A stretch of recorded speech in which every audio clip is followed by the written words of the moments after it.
Здравейте, мили приятели и почитатели на Таро посланията. Добре дошли в канала. Аз съм Калина. Надявам се всички сте в добро здраве.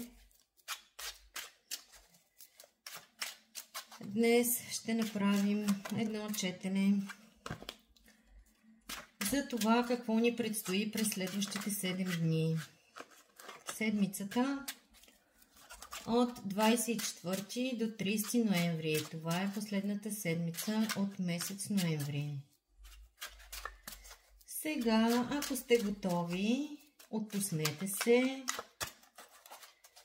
Налейте си нещо хубаво за пиене или хапване. Настройте се позитивно. Знаете, че ако сме добре отпуснати, енергията тече много по-лесно и много по-добре между нас.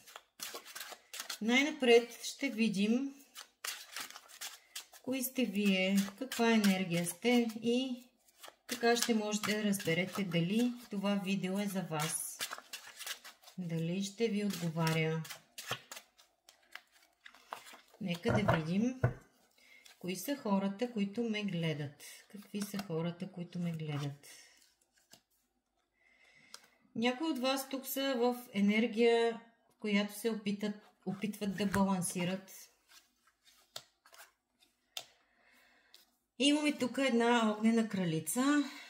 Хора от зодиите Овен, Лъв, Стрелец. Като това не е задължително, но знаем, че това са много динамични, идейни, инициативни хора. Хора, които са винаги много забелязвани. Хора, които са в центъра на вниманието. Много лъчезарни, много вдъхновени.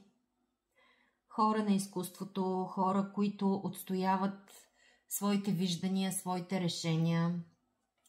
Също някои от вас може би са във водната стихия, Риби, Рак или Скорпион. Към този момент някои от вас може би са в период на учене на нещо. Имаме тук много чувствителни, много интуитивни хора. Хора, които, както казах, към този момент са ориентирани да учат нещо.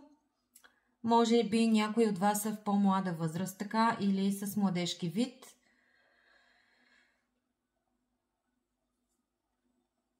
И да, в този момент може би сте в така енергия на балансиране, на това да намерите баланса, на това да съчетаете две неща. А може би някои от вас са в някакъв вид колебания. Ако това отговаря на вашата енергия в този момент, може да продължите да гледате видеото, защото посланията, които ще чуете, са именно за вас.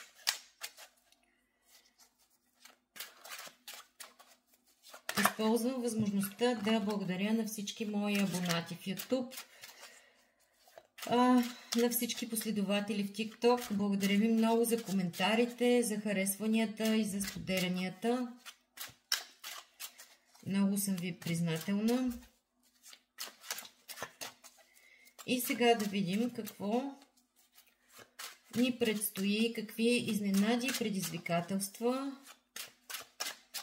да чакаме през новата седмица, а именно седмицата от 24 до 30 ноември 2025 година. Да видим сега.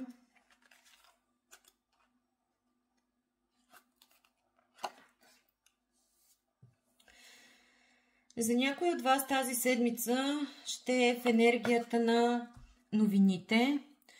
Може също така да означава, че някакъв човек, който е готов да ви служи, да ви бъде приятел, да ви помага, да ви поднесе чаша с любов, да ви поднесе много радост, върви към вас през тази седмица. Не е задължително това да е някой ваш любовен интерес. По-скоро може да е някой ваш приятел, много близък. Тук имаме много така детска, младежка енергия, енергия на оптимизъм, на успехи, много хубава лъчезарна енергия. Нещо хубаво идва към вас. Имаме картата на Слънцето. Нещо, което в момента е в състояние на създаване и в състояние на растеж. Тази седмица посланията на картите тук ни призовават да проявим търпение и да се балансираме, по някакъв начин да се самоизлекуваме, както и да проявим търпение към нещо, да бъдем търпеливи, умерени, по-здържани. Нещата така или иначе ще се случат, щом са тръгнали. Какво още?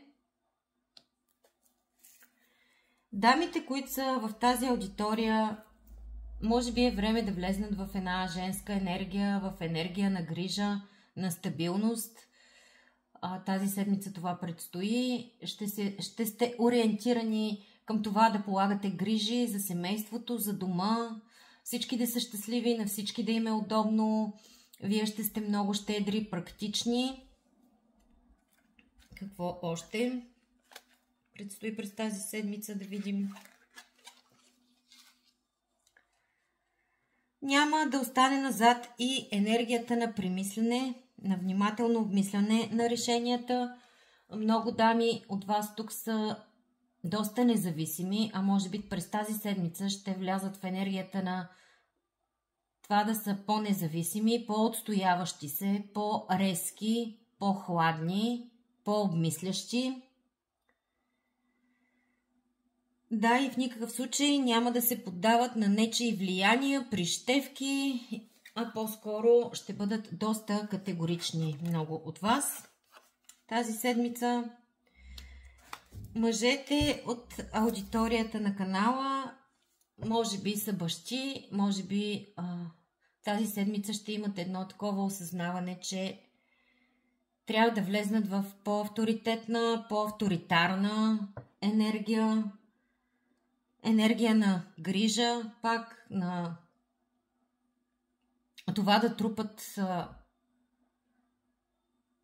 авторитет, да са по-решителни, по-смели, по-отговорни в решенията си. Може би много от вас са и бащи. Виждам, че някои от вас през тази седмица ще бъдат малко объркани, леко апатични. Има нещо, което не виждате, някаква нова възможност, която ви се предоставя, но вие сте толкова разочаровани и толкова ви е скучно, че не виждате тази чашка, която висшите сили ви подават към този момент. По-скоро сте доста объркани.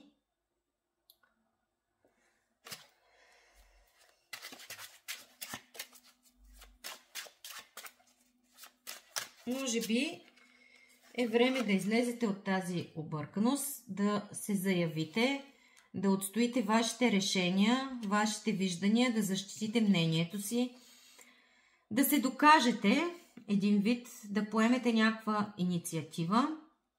Тази седмица има една такава енергия. Енергия на това да излезем от скуката, от рутината, да бъдем по-динамични, по-дейни, по-отстояващи се. Един вид, така да се каже, да се заявим.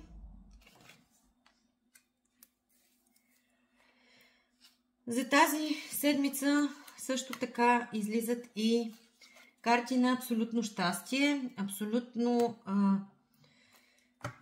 така много топлина има в семействата на някои от вас, или по-скоро вашите семейства ще ви донесат много щастие, много хубави емоции.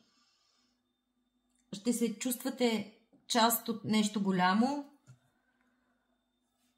Ще се чувствате щастливи, ще бъдете удовлетворени. А за други от вас, може би, време е да проявите малко търпение, Виждам, че доста от вас тук са вложили много ресурси и продължават да влагат, било то в работа, било то във връзки. Бъдете търпеливи, резултатите ще дойдат от тези вложения ваши.